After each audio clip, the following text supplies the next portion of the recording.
Olá, pessoal. Bem-vindos ao nosso curso Fundamentos da Saúde e Longevidade. Essa é a nossa segunda aula, ok? E a finalidade dessas videoaulas é ampliar, esclarecer os assuntos do livro-texto, né?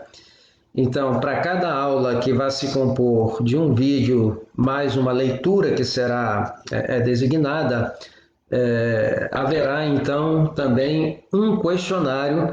Esse questionário terá a finalidade de fortalecer aquilo que vocês estão aprendendo, fortalecer, né, o conhecimento.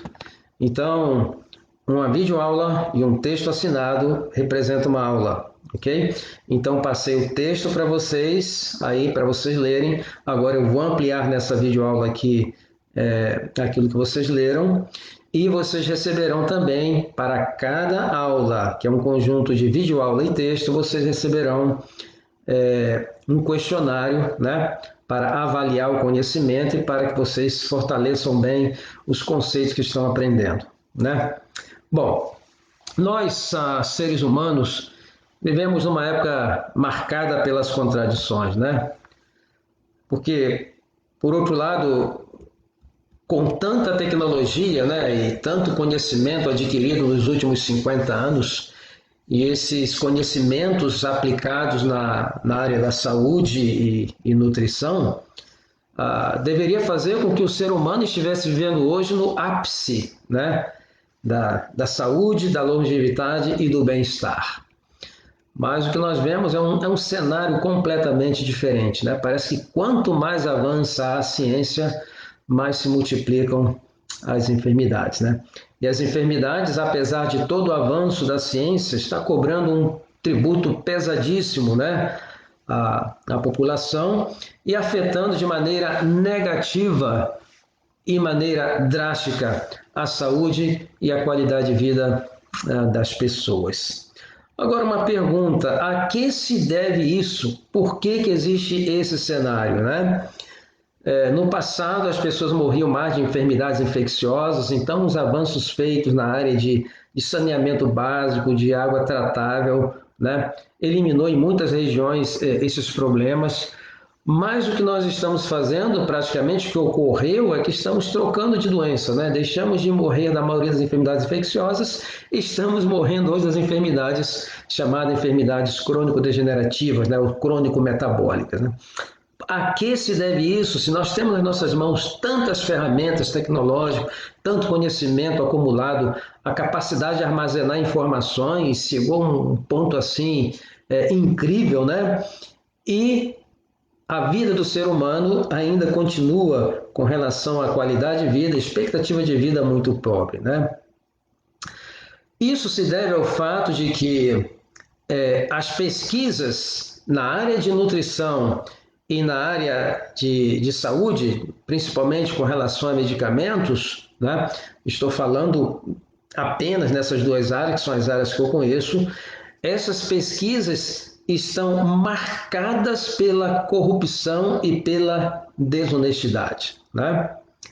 A ciência, nessas duas áreas que eu mencionei, está vivendo o que nós chamamos uma grande crise de integridade. Okay? Medicamentos que são alardeados como a salvação para muitos problemas de saúde não passam algum tempo, né, depois de ser utilizado e começam a apresentar tanto sequelas, efeitos colaterais devastadores e, em não poucos casos, também levando ao óbito, né? Nós vimos, vocês viram aí do texto, que a terceira maior causa de morte nos Estados Unidos, o que é? É o próprio sistema de saúde, nós chamamos de iatrogenias. Então, a primeira causa de morte são problemas do coração, a segunda é câncer, a terceira é o próprio sistema de saúde, né? O próprio sistema de saúde é responsável por 250 mil óbitos nos Estados Unidos.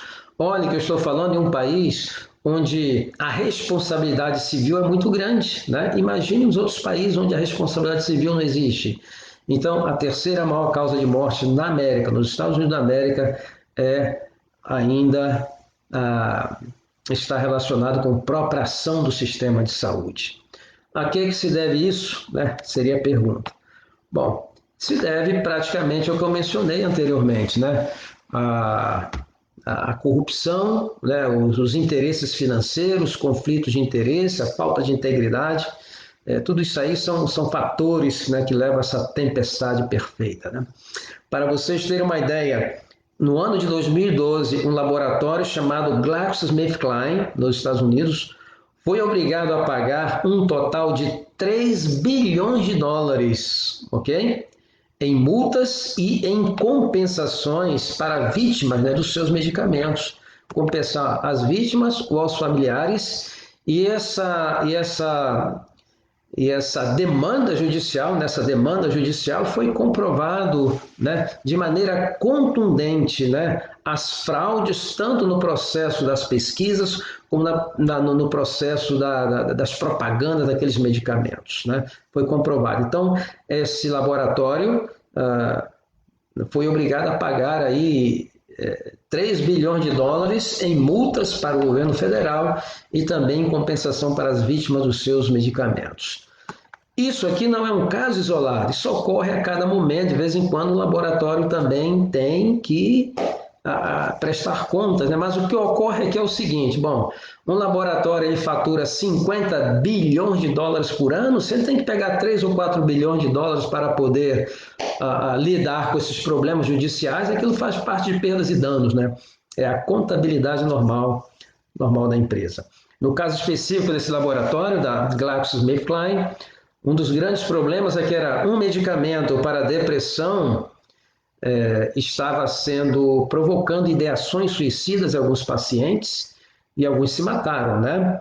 E outro medicamento para o diabetes estava aumentando nos pacientes os riscos de problemas cardiovasculares e também de acidente vascular cerebral, né? Infarto e derrame. Então você pode perguntar, então o método científico não é válido, não tem validade nenhuma? O método científico ele é muito válido quando são seguidos ao pé da letra, à risca, dentro de um critério rigoroso científico. E o que está ocorrendo hoje é que isso é algo do passado, né? Não se estão mais seguindo esse rigor do método científico. Um estudo conduzido há alguns anos pelo Wharton College, aí na Pensilvânia, Estados Unidos, descobriu algo assombroso, né? Essa pesquisa, eles descobriram que menos de 0,5%, ok?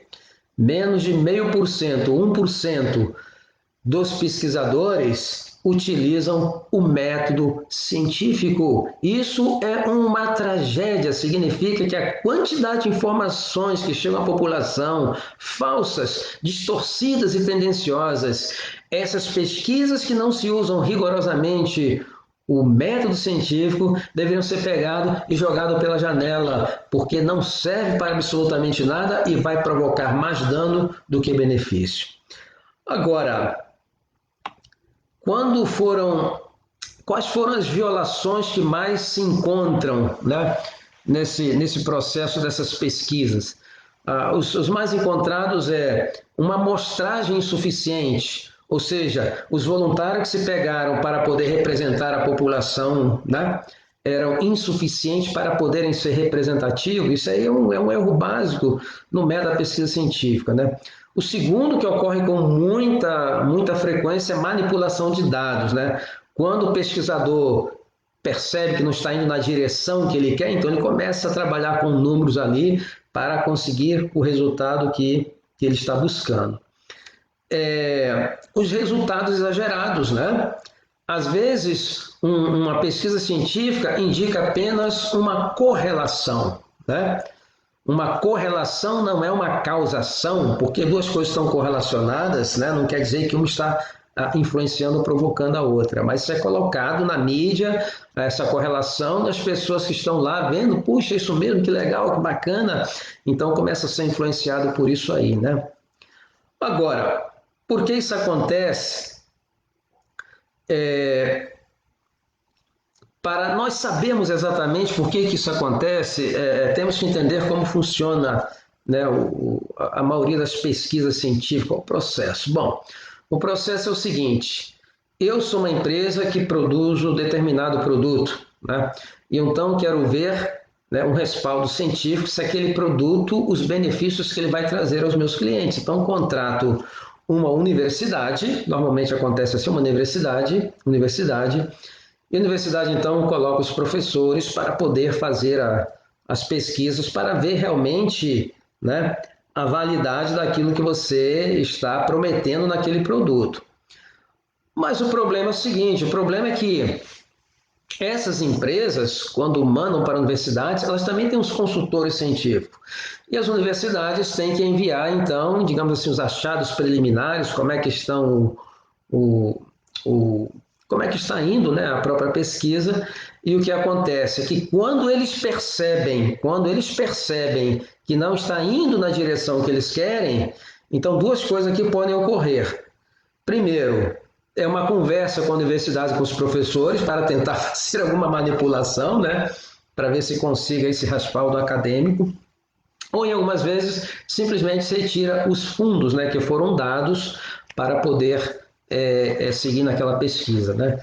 Então, a maior parte das pesquisas, elas têm esses problemas, porque o método científico ele não é seguido e existe essa questão aí dos conflito de interesses. A universidade ela tem interesse. Por que ela tem interesse? Porque ela quer verbas.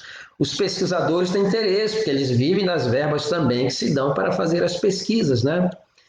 E isso vai trazendo uma série de distorções nas pesquisas e algumas distorções até que agridem com relação à saúde aquilo que se aprende em termos de fisiologia humana. Eu não consigo entender isso, ok? Um dos grandes problemas, uma das grandes pesquisas científicas foram feitas há 2 ou 3 décadas atrás, né? Que vieram alardeando os benefícios espetaculares das refeições fracionadas, né? As refeições fracionadas é aquela refeição que recomenda você comer de 3 em 3 horas, 6 refeições diárias, distribuir, e chegaram a conclusões de que aumentava o metabolismo, de que as pessoas perdiam peso, aquelas falcatruas na realidade. Por quê? Bom, por quê? Vamos ver apenas de um aspecto, não vamos discutir todos os aspectos, que não está envolvido nisso somente, né? Vamos raciocinar aqui do ponto de vista fisiológico. Quando você come, existe um aumento da sua glicemia no sangue que pode chegar a 140, né? Até 2 horas mais ou menos depois de uma alimentação, ok? Então, essa glicemia tem que voltar ao normal no período de 2 horas, tem que estar em menos de 100, né? 100 já é considerado diabetes. Então, vamos supor que você comeu às 8 horas da manhã, ok? Comeu às 8 horas da manhã, a sua glicemia foi a 140, o que é normal, durante o período que nós chamamos pós-pandrial, né? E aí o que ocorre? Mais ou menos 10, 11 horas, quando começa a voltar novamente ao normal, você vai comer um lanchinho e novamente, bum, 140, ok? Ou 130. E aí, normalmente, né, ao meio-dia, que deveria voltar à normalidade, é a hora do almoço e novamente aquela glicemia aumenta e assim ocorre às 3, às 6. O que acontece? O que acontece é que essas pessoas que estão fazendo essas refeições fracionadas, elas conseguem manter a sua glicemia acima de 100, uma média de 120, 130 por 14 a 16 horas diárias. Então, o que está ocorrendo? Elas estão vivendo naquilo que eu chamo de uma diabética induzida fisiologicamente pelo comer fracionado. Ok? E essas pessoas vão ter muitos problemas, elas vão ter muito problema mais na frente. Ok? Então, esse é um grande exemplo do que ocorre com essas refeições fracionadas, né?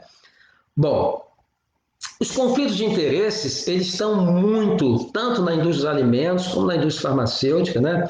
E eles são alarmantes, esses conflitos de interesse.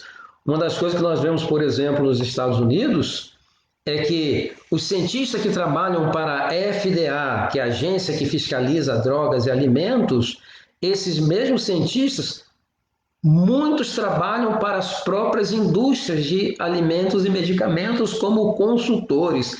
Então, isso é um conflito de interesses gritantes, ok? Mas, como dizem todos, não é ilegal. Mas, por não ser ilegal, não quer dizer que não haja conflitos, né?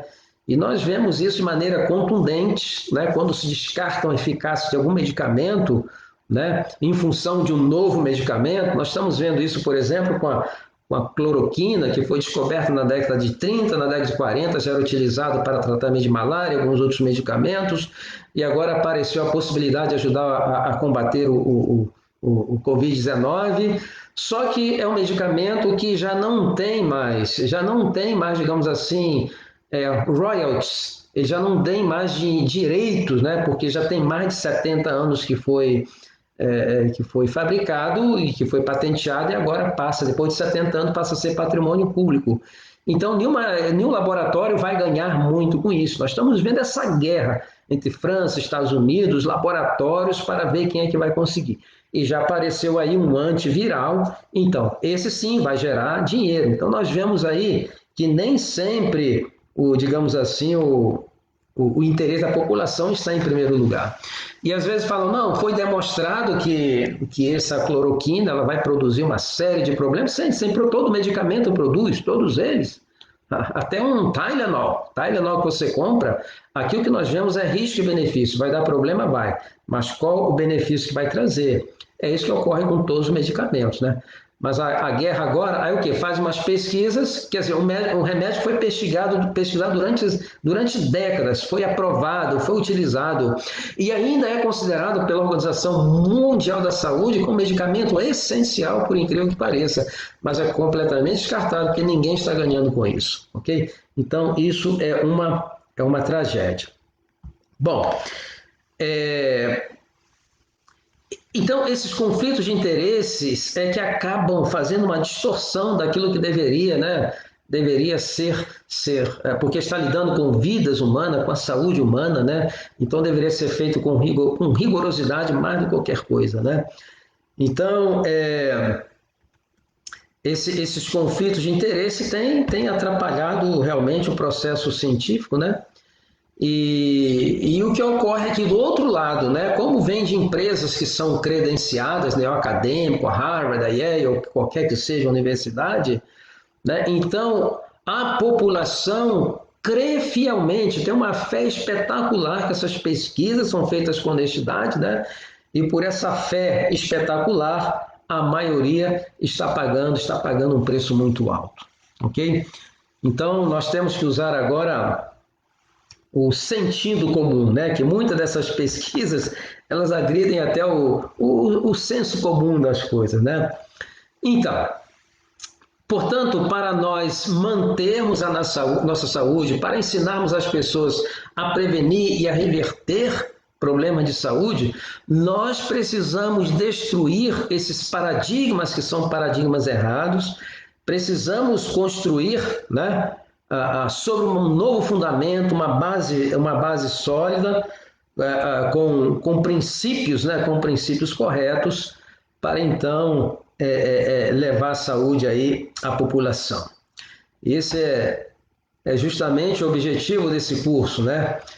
Empoderar a população com informações corretas, sem interesses financeiros, né? Para que eles possam aprender como prevenir, como o estilo de vida pode reverter um montão de enfermidades, que viver de medicamentos não é uma sina de todo ser humano, que ter, digamos assim, sofrer de alguma enfermidade não é, digamos assim, uma fatalidade que não possa ser evitada, né? Mas que grande parte da nossa saúde, da nossa qualidade e expectativa de vida, grande parte está o quê? Ao alcance das nossas mãos, né? É tudo mais aquilo que nós possamos fazer do que aquilo que nós possamos tomar e ingerir em termos de alimentos e medicamentos, né? Bom, para os que são nossos alunos desse curso, a leitura para a nossa próxima videoaula está na página 26 a 49 do livro Saúde e Longevidade em 12 Passos, ok? Então, os nossos alunos peguem esse material, começa a dar uma lida e na próxima videoaula eu vou dar uma ampliada no assunto e depois vocês receberão então aí os questionários e assim nós avançamos e muito breve você haverá adquirido conhecimento. Se você estiver fazendo de maneira interativa, muito melhor, porque ao longo desse curso você vai já experimentar uma melhoria espetacular e algum problema de saúde que você esteja tendo.